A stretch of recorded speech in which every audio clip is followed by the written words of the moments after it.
Hi, I'm David Reynolds from David Reynolds and Associates, and I'd like to talk today about the different ways that you can settle debt through various programs and processes that are out there for you. So most people that are here to look at a video like this are trying to determine what the best way to settle debts are for them and to maximize their household income to their children, to their families and such, and how to get out of this problem without making a big mistake and using the wrong kind of a process. So there's three major processes that are out there. So these are the processes.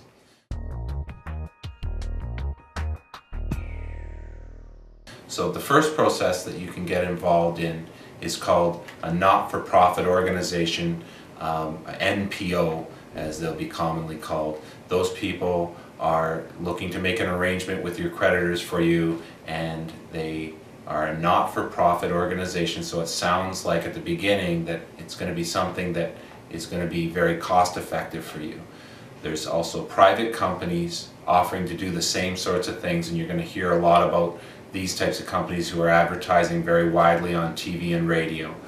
And the third process is through Industry Canada, and it's called a consumer proposal, and there's pluses and minuses with that program too.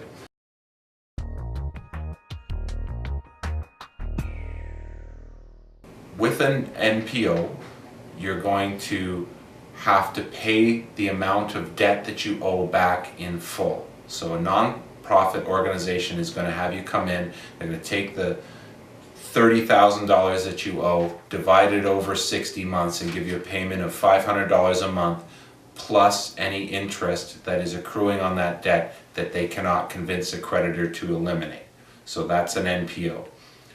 The private company is going to try to reduce the amount that you owe and is going to try to eliminate the interest on the debt as well. But they're going to call each individual creditor up, and they're going to try to make a deal individually with each creditor, and then they're going to report the results of that to you, and then they're going to arrange a payment for you, something like that. A consumer proposal is different than that. A consumer proposal is essentially all of your creditors are treated like a group. There's an offer made to the group votes on the offer, and if the majority of creditors say yes to the offer that's being made, it's legally binding on all the creditors. So you could have a $30,000 debt and your repayment could be to pay back $10,000 without interest at a couple $100 a month. That's a normal arrangement that can be made, and we'll get more into when those arrangements can be made and such as we go on here. Okay.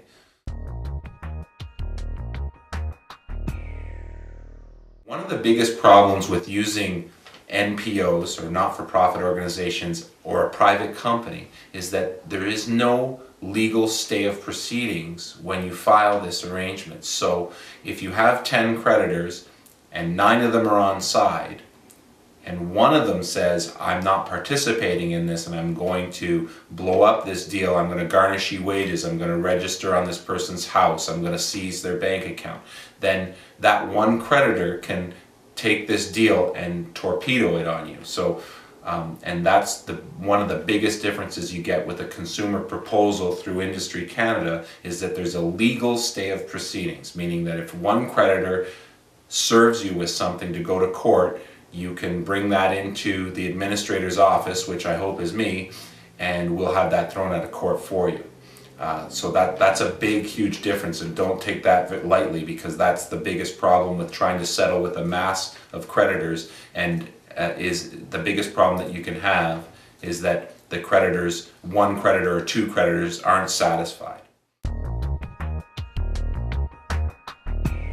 The other things that a consumer proposal offers that others don't is that the interest on the debt ceases by law. There's no interest on the debt upon filing the program, whereas a private company is going to try to negotiate that interest down to zero, and a not-for-profit is going to try to negotiate that interest down to zero. So my question is, why would you use a process that the interest rate has to be negotiated when you can use a process where the interest rate is zero absolutely and there's no negotiation with that?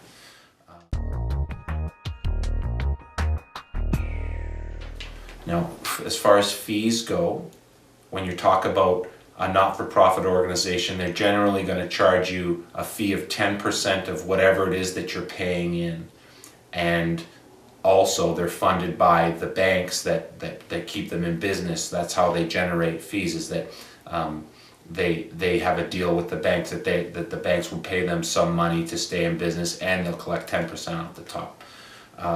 With a private company, the fees are complicated in that they're going to take 10% off the top. However, some of these companies also have an agreement with you that they will take the first so much money that's paid into the file as a fee.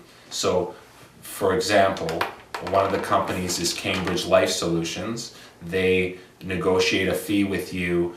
You make payments into an account for months and months and months, sometimes a year, and they will take their fee out of there, $5,000, and then they will start negotiating with your creditors as to whether or not they can make a deal with them. You don't know that, but they've got their fee up front before they even call your creditors. So no stay of proceedings. Creditors are calling day and night. No promise of a deal being made, no contact to creditors, but you pay them $5,000 before they even start. Now that, to me, is, when there's another process, the consumer proposal process, where you don't have to pay us any fees up front at all. There are no fees in addition to the settlement that you make. So if you're able to make a settlement for $10,000, you pay that $10,000, there's nothing else to pay.